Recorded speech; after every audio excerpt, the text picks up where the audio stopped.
Bonjour, bonjour, bonjour mes amis. Bonjour, bon week-end. Lelo naeli bino recette ya wangila. Non laksa bino lolenge nini ngai nalambelaka wangila na ngai. Donc lolenge nini mama mo Congo alambelaka wangila. Donc yango na présenter bino babiloko nyonso oyo na kosalela lelo. Moto moko ezali awa mulunge donc kolambe komi likamba sacrifice. Même na ndako kolambe komi likamba sacrifice pour mulunge moko no mulunge eleki makasi. Yeah, comme ça na représenter mbelo na olambela. Ah bomoni t-shirt. O t-shirt ngamo na sali t-shirt nanga. Po lukango na magasin no so ozwate. Ngamo na sali t-shirt nanga na décorer t-shirt nanga. Yango yo. O MT moko sali na décorer yango bien bien. Donc on a attaqué mon examen nanga quoi. Mon t-shirt.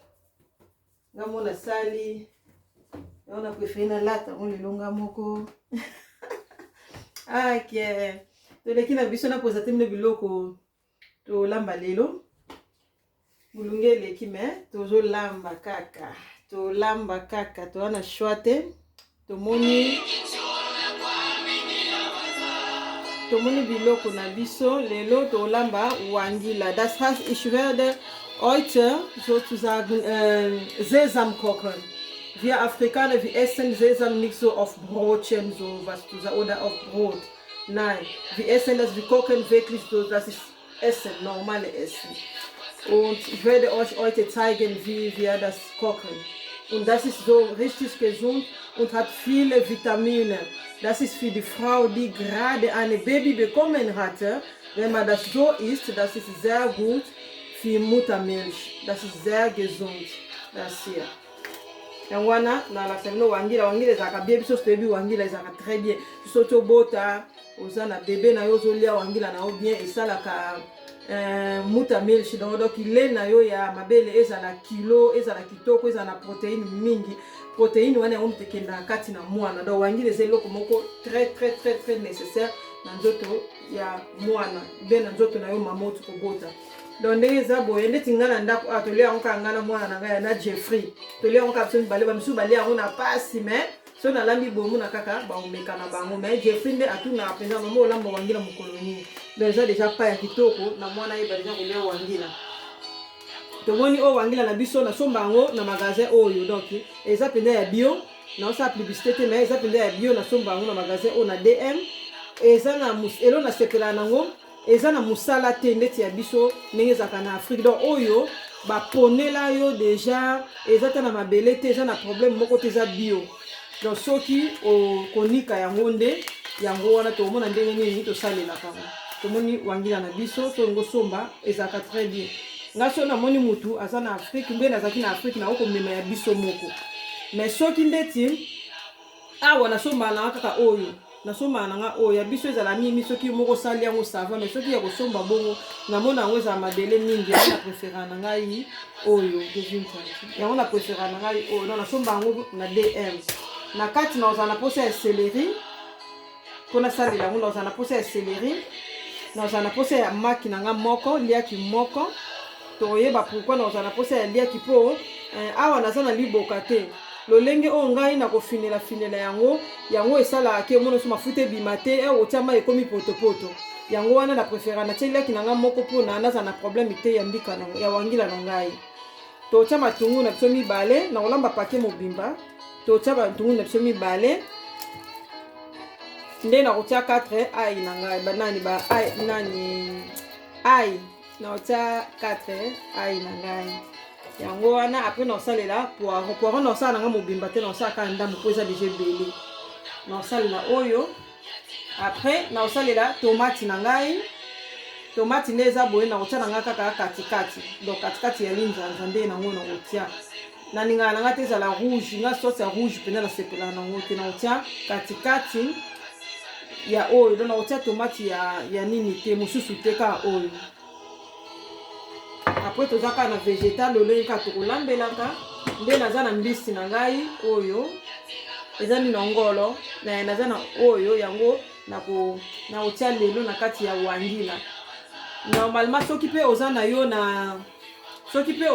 na nini na babenga ngoni mayebo oya noir wana koki pe kotia menga na tia yango te pe mwana na ngai alinga yango te yango siko na préféré na lamba ka mbala moko to lia kaka ndenge wana c'est ça tomoni biloko na uti ko présenter bino sikoyo so pona to avancer to kende na wangila na biso eloko ya liboso nanu oyo tokoki kosala ezali konika wangila na biso po mutu akoloba mama kesola sa wangila mibimba boye tosala nango ndenge nini wangila mibimba tosala nango ndenge nini to esengeli konika nanu wangila na biso tomoni wangila na biso yango oyo nde tokonika na olakisa bino mashini nini ngai nanikela wangila na ngai po ezali malamu mingi publicité te bamama na ngai mais ngai nanikela wangila na ngai na mashini oyo soki oniki wangila no na mashine oyo kobimba penza lokola penza ya Afrique donc na ça déjà na expérience nango na sala yango on nazaki nango kufi mais na suna oyo donc yango oni na nikela wangila donc soki ndiko wangila na onika ngo na ndako ebima malamu foza na mashine oyo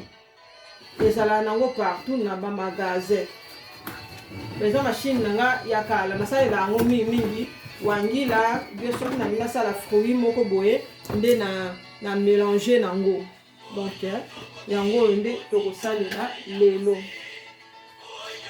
donc machine oyo malamu nango ezala nini azana biloko ebele na kati eza nango penza pe ya likolo te mais soko lingi osalela no eza bien tomoni aza boye azala na mitu nango donc soki naniki na ngai eloko nasilisi nakoki na ngai kokanga boye nde natie yango na frigo tomoni nakangi natie na frigo ndeti nakotia biloko mosusu nakangi natie na frigo soki pe donc soko onika yango na onikela yango oza mutu nango ya ye siko natika ye ka uniquement pona wangila mingi uniquement pona wangila natika ye boye yango sikoyo nasalela boye mais soki nalingi nasala jus na ngai na mélanger jus na ngai yo moko olingo osala jus nde balakisi boye olingo osala mwa jus na yo ndeti ngai nazala nango naza na mutu moko oyo nde nakosalelaka ba jus donc nasali jus na ngai naniki malamu ba fruit na ngai nde na donc naonika yango boye nakangi awa nde yango nakonikela donc naniki bafruit na nga na silisi nalongoli yango nde yango sikoyo nakangi sikoyo pochette nango donc nakoki mbamo nde nakangi boye nake nango mbala moko na mosala donc ekoki mpe koedenga na journée mobimba nde nakonika bafruit na ngai makambo nyonso natie na kati donc soki olingi omela ofungoli awa omeli donc eza machine moko ya malamu okosala osali na mbangu ubi olobi ba fruit za so santi ba fruit na ope belo niki yango eza déjà déjeuner mobimba otie na kati nde obandi ko obimi na ngope donc tomoni machine na biso ndenge ezalaka très bien na profiter ka kolakisa bino ndenge nini ezalelaka nde nazomisi na nga na kati donc utiliser mitu nyonso te mitu wana mosusu oyebi oyo eza ya ba fruit mutu mosusu oyebi ke oyo ezali ya ba oyo ezali ya ndeti wangila c'est bon ndeti ngai nde naza boye ya pilipili soki na osalela pilipili nasalela na ngai mosusu donc naza mashine mosusu oyo ezakeka mpona bapilipili yango nazala nango mosusu koso nasali kaka oyo mélanger eza bien te mpona bana balingaka na bango pilipili te c'est ça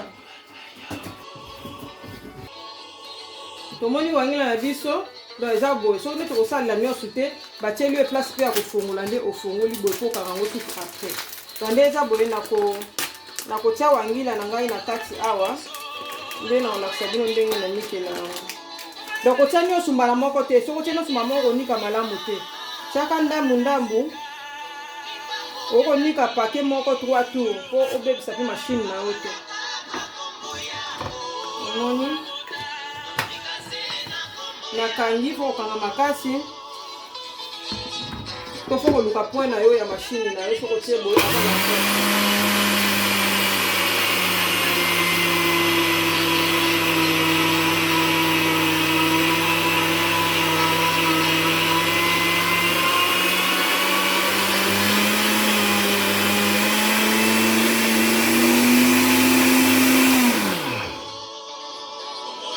non osali boye nde okitisa yango lisusu boye tomoni déjà ndenge anikami donc anikami déjà donc soko oniki ye 2-3 tours après esili nango mais kozala soko osilisi konika premier tour opemisa ata moke 5 minutes mpona machine montere epemba moke après ocontinue lisusu donc ngai machine nanikela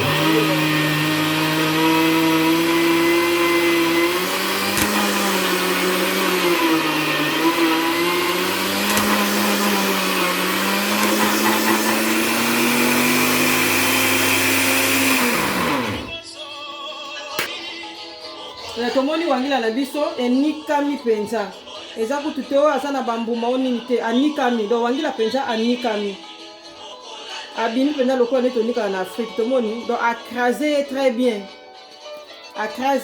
bien biso mo tomoni nde wangila na biso esali acrasé wangila très bien ozaka na problème moko te mpona kosalela wangila na yo donc soki oza kosala wangila na yo oza na problème moko te mpo eza très bien sikoyo nga na olakisa bino nasalela yango mingi soki nani nafina mingi na sachet oyo nafina mingi na sachet oyo nde yango mutu nafinila wangila na ngai na kati mpo kozwa sachet oyo makasi oyo mpo aza makasi oyo batiela lo na frigo yango nde nafinilaka wangila na ngai tomoni ndenge ezali mpo ofina wangila nango malamu ezwa forme bien nga nazala sikoyo nakotia yango awa na kati nde nasuka naolakisa bino ndenge nafinela yango tomoni wangila na biso ndenge asali nazokontinue sikoyo konika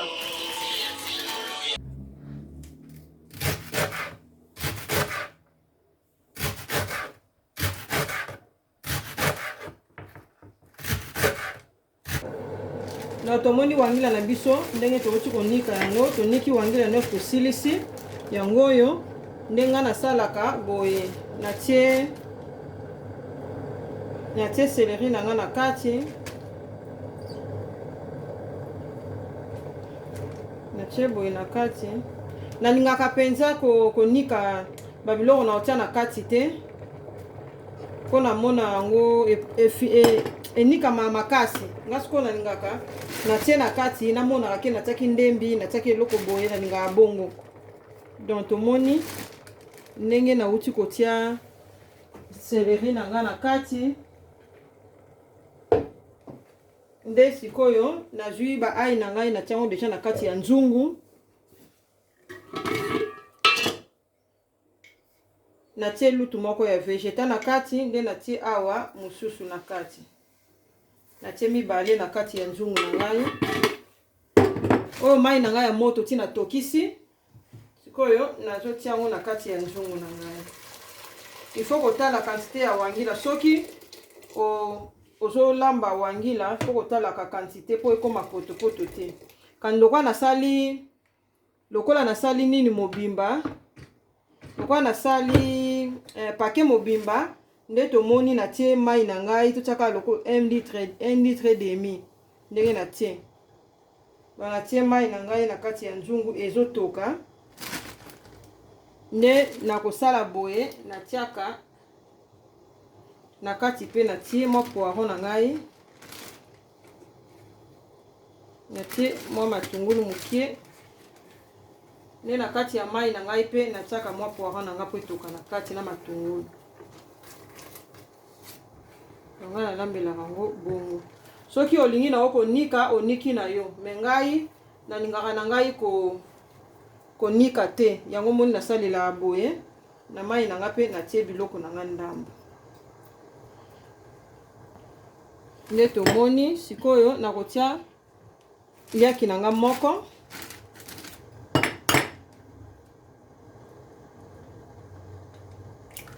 natie liaki na ngai moko na kati nde sikoyo nakobanda nde kofina yango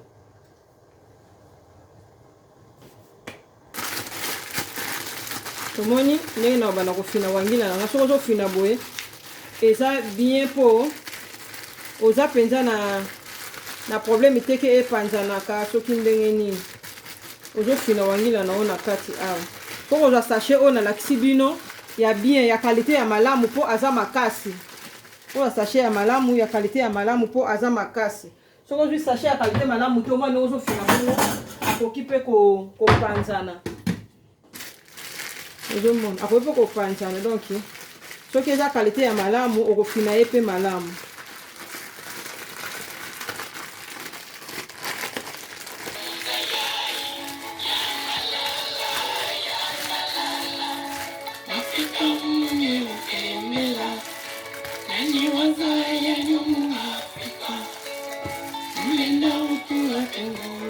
bomoni ntina nalobi osomba sachet ya malamu yango oyo po okozwa temps ya kobalola yango na nzungu okokoka kosalela yango boye te.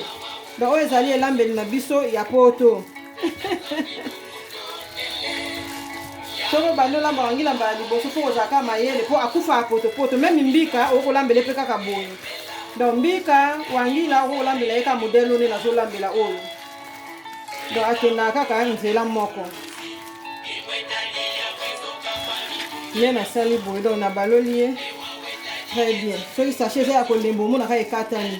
Mais soko sombi sachet na ya malamu ako zala kaka. Tomoni azobimisa mafuta. Tomoni mafuta yango. Abimisi mafuta. Na lokwa te bambika na biso bawangila na biso awe zala na oka boye. Fo kaka kozala kaka mayele ya kotia liaki mpona obebisa wangila na ote. Tomoni yango oyo euti na uti kosilisa. Tomoni ndenge na asaleli yango. Da biso nyonso tomoni nde na fineli yango. Tomoni wangila na biso ndenge esali.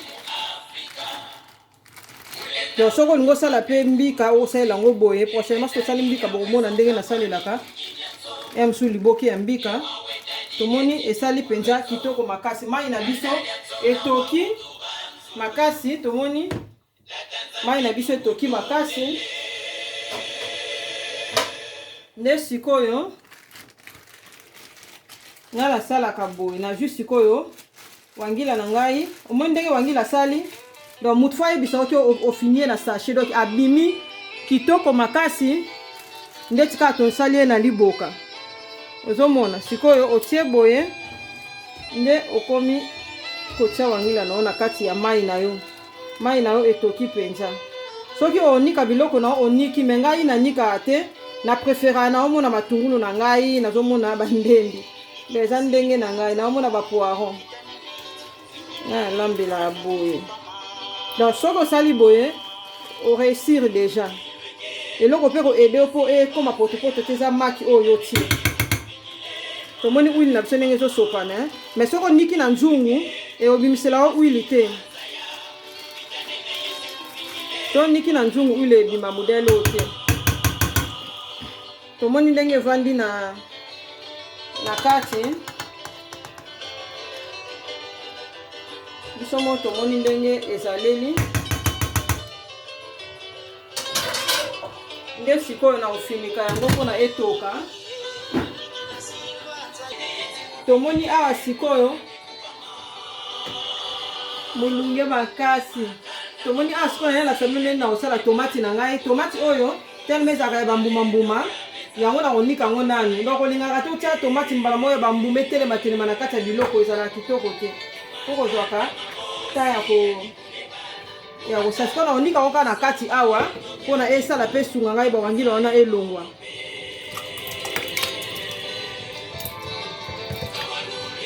No tomoni natiki mwa ndambu ya tomate.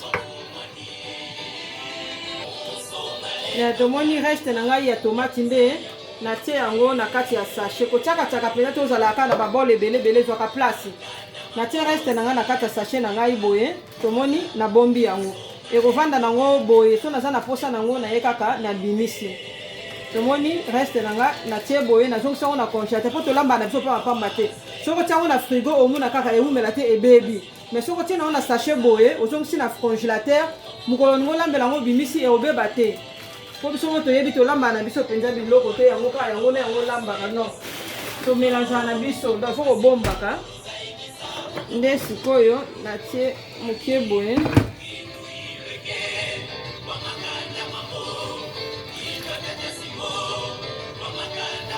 Tomoni natie boye. Natie mo matungulu mukie.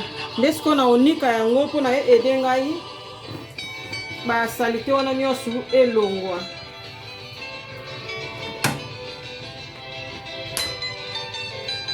Tomoni natie awa nde na onika ye.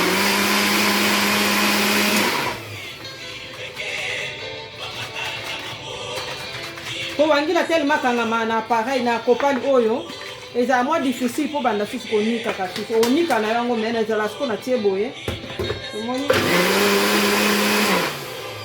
tomoni dazaka uniquement anika mbe soki olobi olanda o continuer eza mwa pasi po akonika masusu makasa okoma lokola kaka tomate na moni tomoni tomate na biso yango wana tomoni ndenge esali moi ndenge esali nga sikoyo lokola nalingaka na ngai ezala bambuma te nalingaka te ezala bambuma wa minene wana nalingaka yango te sikoyo nabandi kopanza bana tia tomate na mbisi na nga nde napanzi baai na ngai oyo natiaki na kati mpo nabandi kopanza yango mpo eza bulbul nazopanza yango mpona epanzana nalingaka te ezala bambuma yango moi naza kopanza donc ozeli etoki mpenza nde okomi kopanza na yo bambuma na yo na baai na yo otiaki na kati na soko osali boye yo moko omoni deja ke oreusir do ya malamu ezali tia kaka liaki na yo wana ekoede yo mpona ofute te ofola kaka mokongo mposala makambo ya boye c'est ça bimba mobebi zala pe bitumba bileki esika miso moinga zali tosengi bosomi ya molimo tomoni wangela na biso ndenge esali don na réussir yango soko te omoni wangela nosala deja boyeba ko réussir tika yango etoka mokie apres okotia nini na yo tomati na yo apres otie mbisi na yo tomoni wangela na biso nga sikoyo nalingaka bwene bomona matungulu bandembi ngai nalingaka bomwa esala mwa décoration mwa kitoko parfois soki elembi c'est ça nde natie boye eza déjà c'est réussi tomoni wangela na biso azotoka eza mpenza esimbi sauce moko ya kitoko tozomona likolo ya pembe wana po de vitamine tosengi bosomi ya molimo tumba bileki ye esika nyonso moyindo azali ye tosengi bosomi ya molimo po totia tomate na biso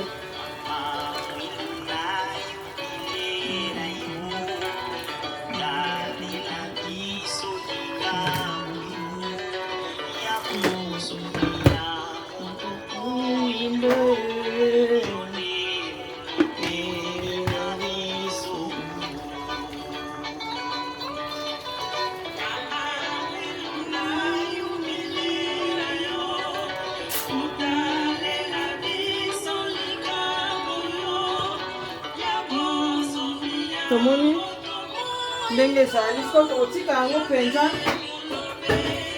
etoka nango nde tokoyeba ndenge tokokontinue nango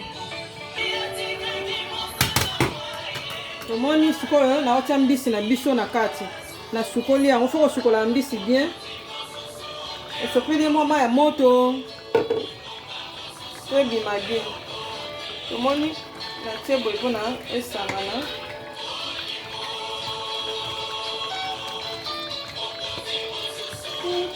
mokili esosote mokili esameli mokili wana ninga osala yango boye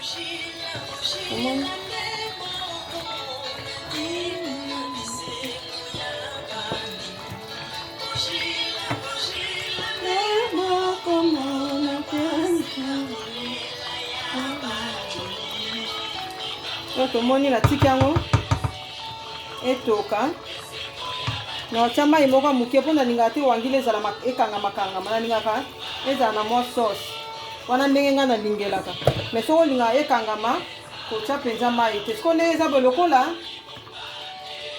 wangila fo koyebaka mpe nde babalolaka yango soki ozobalolaka ndenge obalola o mwa pondu aza kopanzana mais soki ozobalola ye boye okomona akotikala kaka na bambuma ne mpe ya bien soko tiaki deja maki noyeba akokoma nde potopoto te ndenge oza kobakisa mai.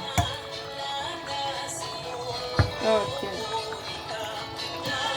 natiki ye sikoyo atoka etoka apres nde tosilisi na biso.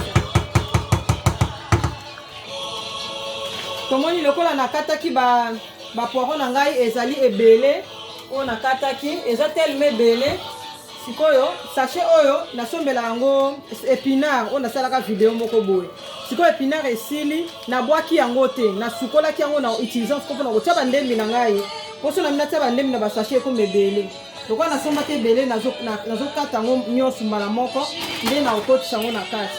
Tomoni mwa litungulu mpe etikali natia yango kaka na kati.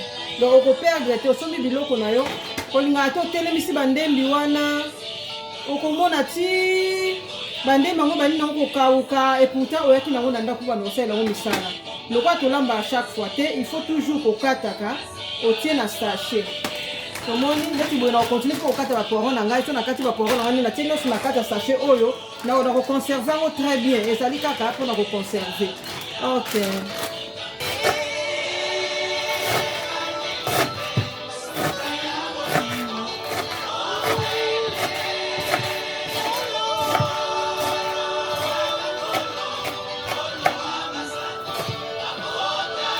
nakati bapoiron na ngai nyonso yango nazotia na kati ya sachet.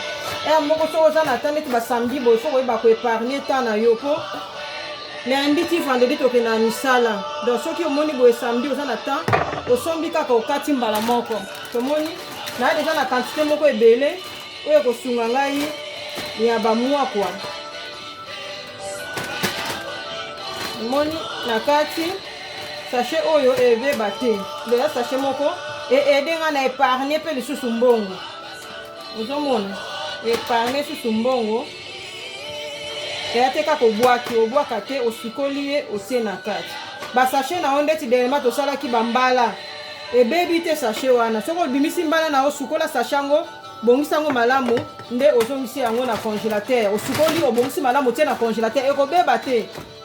Tomoni na kati bapoiron na ngai nde natie nyonso na kati. Oépargne obebisa peut-être 3-4 sachets na place na congélateur yo oépargne. Ozomona otie boye akangami na ye. Nazozwa ye place yango te. Bon, ok, siko azwani toyoki ndenge aleli tek donc akangami. Tomoni nasali poiron nanga sikoyo na congélateur na kotia boye po azwa place te. To naza na posa na ye nasaleli aza épinard susu te akomi poiron na kati. Donc koyeba koépargne oyo ezali mpe kaka na kati ya koépargne ke obwaka sachet oyo eza très kitoko. Sukola yango soki épinard esili tia na congélateur. Mosusu tozala tosomba bafruit mosusu eza na basachet boye. Sukola tia na congélateur moko osalela yango osalela yango boye, c'est très nécessaire. Sikoyo tokotala wangila na biso ndenge ezali kotoka mpona kokontinue. Donc ebeli wangila na biso ebeli. Omoni soki oniki na yo oniki bandembi na yo te okomona wangila ebima kitoko. Mais soki oniki abimisa yango sosi lokola mwa potopoto. Tomoni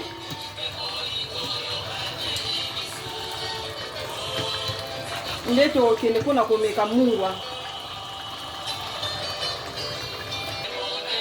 Tomoni sikoyo naza kotoka molunge nde nalobaki. Tomoni nasisi kolamba biloko na ngai. Conseil mpona biso nyonso, conseil mpona biso nyonso oyo tolandaka bana mibali na bana basi. Tomoni tolamba biloko boye biso bamama obe tata ozolamba ozokanisa makambo mosusu te. Biso tozelaka so tozwi biloko totiango na mesa nde toke kosambela mpo tolia yango. Non, ngai nasala ndeni soki naye na babiloko na nga nauti kosala basha nasambeli mpo na yango na kaboli na baarmoire. Po mwana olingali ya biskuit aosambela nde msu mpo na yango te, aosambela mpo na biskuit te, azolekaleka kaka. Bamai biloko nyonso nasambela libela so na ye nango biloko na nga nasambeli nde na bana bango kolia na bango. Mais so nazolamba nalambi boye nazama mutu na meka na nga te po biloko na ye kokana nango kaka mungu ata na meki te kokana nango. mais nasala nde nini nasuka so nasilisi boye nde nauti deja kosambela nasambeli mpona meka pamba te biloko so eza deja ya kobeba donc ekoboma deja yo moto ozolamba deja ebomibomi yo deja omemango na mesa eki kobakisaka ndenge akobomela yo donc fo koyeba koprie nanu avant kanda komekakamekaka mungwa na sani omekakamekaka mungwa prie d'abord na biloko wana oyo ezango na kati ya nzungu ou bien so omoni ete omekaka mwa mingi okoki kotia biloko nyonso otie biloko nyonso na nzungu mais oprie mpona biloko wana esili nde naza boye ata moto aye osala yango alia na ya prie te eza problème te poti nasambelaki baengrais chimique eleki biloko ebele eleki c'est ça balobi tosambela avant ya kolia eloko nyonso correct tosala yango na ngai na meki na nga après notia biloko na mesa na koluka nama nosa bapriere milai po te protéger moto ozolamba c'est ça tomoni naomeka siko munga na munga na biso ekoti biloko na biso ebele eza na problème te po koyekolaka ezaka te luki ozolambela bandi komekela ngo bamungwa basio enono tozozonga na kati ya nzungu c'est pas hygiénique po koyeba kobomisaka tomoni nde tolambeli wangila na biso tosilisi vraiment na wangila na biso ebeli kitoko makasi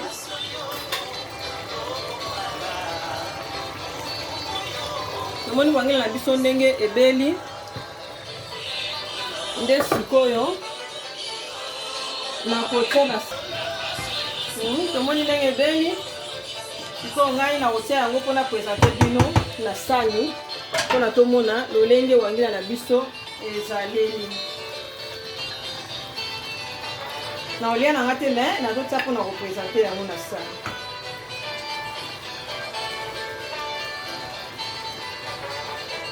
ja, so ist unsere afrikanis sesam so koken via sesam donc ozomona wangila nao abimi kitoko maka batomati ya bwatu wana eza te nde wangila nao so olambi boye tomoni abimi mpenza kitoko ebimi kitoko makasi tomoni